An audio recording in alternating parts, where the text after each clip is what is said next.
बंधूंनो आणि भगिनींनो, आपल्याला माहिती आहे आज आपण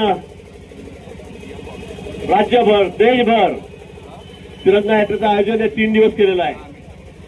22 एप्रिल रोजी जो भ्याड हल्ला अतिरेक्यांनी आमच्यावर केला, पहलगाममध्ये आमचे 26 लोक जे टुरिस्ट होते ते विनाकारण या ठिकाणी धारातीर्थ पडले। विनाकारण त्यांना त्यांचा जीव गमवावा लागला आणि मुद्दामून कोरगोडी करण्यासाठी पाकिस्तानने त्या ठिकाणी आपल्या 27 लोकांच्या प्राणांचा बळी घेतलेला आहे।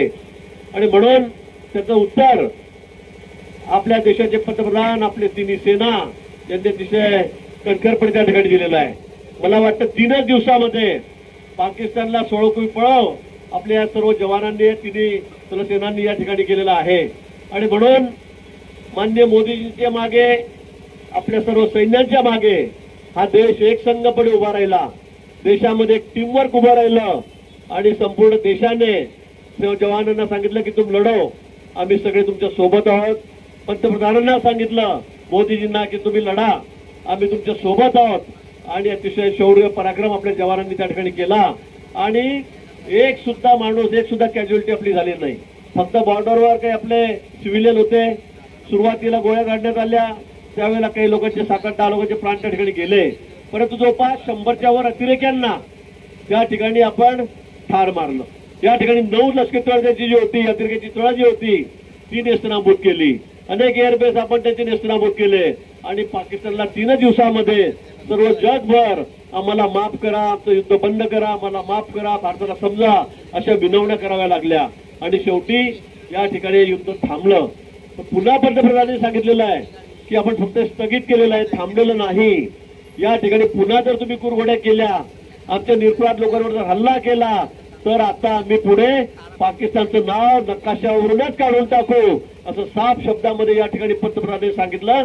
आणि हे कुणाच्या भरोशावर सांगितलं? आमच्या जाबाज, आमच्या सेनेच्या भरोशावर, आमच्या सैनिकांच्या भरोशावर त्यांनी त्या ठिकाणी सांगितलं। आज आपली ताकद कशी वाढलेली, किती वाढलेली याची कल्पना आता संपूर्ण जगाला आली। पाकिस्तानलाच नाही तर संपूर्ण जगाने बघितलेलं आहे की आम्ही स्वनिर्मित केलेले शस्त्रास्त्र, मग तोफ असतील, आमचे विमान असतील, आमचे रडार असतील, सर्वच या ठिकाणी आम्ही स्वतः तयार केलेलं आहे। आता आम्ही दुसऱ्याला अवलंबून नाही, आम्ही स्वबळावर सगळे तयार केलेलं आहे। आणि म्हणून आता भारत हा सक्षम झालेला आहे।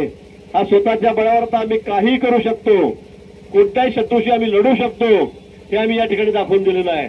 आणि म्हणून आज आपण त्याचंच प्रतीक म्हणून आम्ही सर्व जवानांच्या पाठीशी उभे आहोत, पंतप्रधानांच्या पाठीशी उभे आहोत, हे दाखवण्यासाठी देशभर तिरंगा यात्रेचं आयोजन या ठिकाणी केलेलं आहे।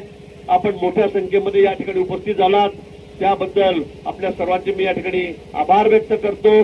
पुन्हा आमचे जवान ज्यांनी या ठिकाणी देशासाठी काही, आपण गेल्या वर्षभरामध्ये काही धारातीर्थही पडलेत, अतिरेक्यांनी छुपा हल्ला केला, त्यांच्या प्रति आदरांजली व्यक्त करतो।